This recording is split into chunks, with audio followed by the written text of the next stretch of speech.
मेरे नबी पाक सल्लल्लाहु अलैहि वसल्लम ने घर टूटने से बचाने का नुस्खा पहले ये बताया, पर मैं खाली दौलत देख के शादी ना करना, दौलत मुतकब्बिर बना देगी।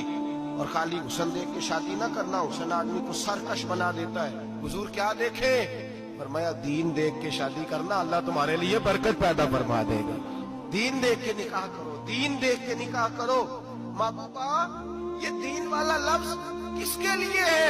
फरमाया इधर आओ, कायनात में अगर अल्लाह ने सबसे शान वाली बेटी दी है तो मुझे दी है, और मैं उस अली को दे रहा हूं जिसका मकान भी कोई नहीं, कारोबार भी कोई नहीं, जिस अली का बज़ाहर कोई बैंक बैलेंस नहीं, कोई मुरब्बे नहीं, कोई शय नहीं। हुजूर अली के पास क्या है?